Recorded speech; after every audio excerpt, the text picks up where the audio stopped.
Alright, today's video is going to be about a variety of tools that I have in my shed. Some important things that I wanted to go over, and I'm going to tell you what the tool is and what the tool does. Tomorrow is going to be a test on all these things. You got to just give me the name. You got to let me know what it is. Alright? So the first one we're going to talk about is this guy right here. Alright? Now, I want you to notice the thickness of this one, because I know it kind of looks like this one. See how skinny this one is relative to this guy here? I know they're both skinny, but this guy is basically just a very thin piece of metal. All right. This one right here is known as a mag flow. All right, because it is made of magnesium. This is the type of steel that's used right here. This is used for finishing concrete. All right.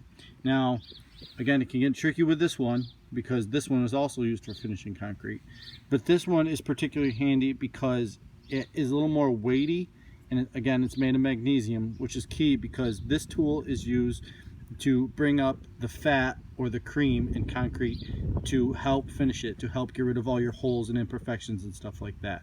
Okay, again, this guy right here is called a magnesium flow. These ones over here are steel trowels. Okay, now again, they are a lot thinner than this one over here. These are used for when you want your concrete to be very, very flat, not broom finish, so that either can it's either the finished product or you want to put tile on it later on. Okay, again, these guys are called steel trowels. All right. This one right here is also a steel trowel, but as you can see, it's a little bit different because it is rounded. All right. This is what's known as a pool float. It's a little more handy for turning and stuff like that, because these ones, as they come through, they tend to put a little groove in the concrete, which you can get rid of, but this guy does that a lot less. It's not as guilty of it. All right, now we have these over here. This one is different than these two, and I can show you that by doing this. All right, these two, as you can see, have a little shark fin coming through it. This one does not. It's only curved at the top, and it's much thinner than these two guys here. All right, this is what's referred to as an edger. You use this on concrete because it gives the concrete a nice rounded edge on the end. You don't want a nice 90-degree turn, because that's something somebody can bump their head on, or also it will break off and chip. So if by rounding that edge, you get a nice rounded edge. Again, this is an edger. These are groovers. Okay, I've heard people call them concrete joiners. Groovers, they run through the center of the concrete like so, creating a line in the middle for a control joint.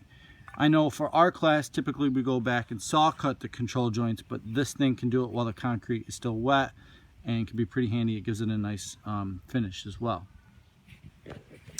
All right, these over here are concrete stakes. All right, what makes them concrete stakes are these holes that are in there. So what you'll do is you'll pound these into the ground, and it gives you a hole to screw a piece of wood or 2x6 or 2x4 into your concrete stake to hold it into place, so you can pour your concrete. Okay, it helps. It's a part of your concrete forms. Now these guys over here, all right, are similar to these ones, but as you can see, they have little notches in them. All right, these ones, and the notches can be different sizes and stuff like that. These are called notch trowels. They are for tile. All right, when you place tile in there. So when you run your trowel like this, it creates lines of thin set to help adhere your tile to.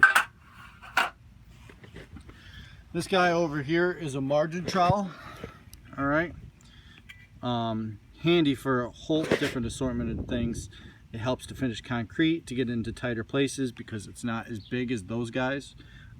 It's also real handy for cleaning out the bottom of a bucket, because it's square, as opposed to when a pointed trowel is real difficult to get out of the bottom of a bucket. You can use it for helping repoint your joints. It's just a little handy thing. It's used for an assortment of things.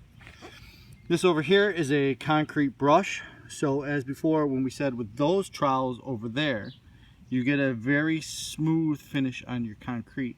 However, a smooth finish is not ideal for exterior use because you can slip on it. So you usually want to give it a broom finish. So you simply take this brush while the concrete is fairly wet and run it along like this, and it'll give you a broom finish so that your concrete is not slippery. This guy over here is called a pointing trowel. All right.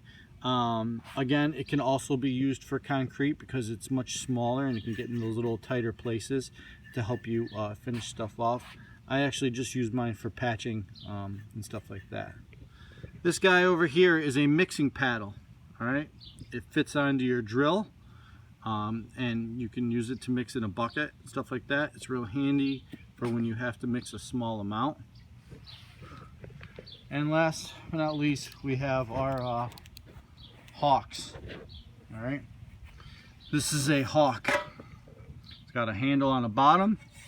You hold it like this, and usually what you're going to do is you're going to take one of those steel trowels over there, and you're kind of going to slide it along, and you're going to scoop material off. All right, I have two of them. One's a little dirtier than the other one. The other one's kind of my beat up one, and the other one I try to keep nice for from got to patch something up with plaster or something like that. These are called hawks. All right, so tomorrow's video, I'm gonna point to each one of these and you got to tell me what it is. So we're gonna do a quick review right now. Magnesium float, steel trowels, groovers, edger, stake forms, notch trowels, margin trowel, concrete brush, pointing trowel, mixing paddle. All right, good luck.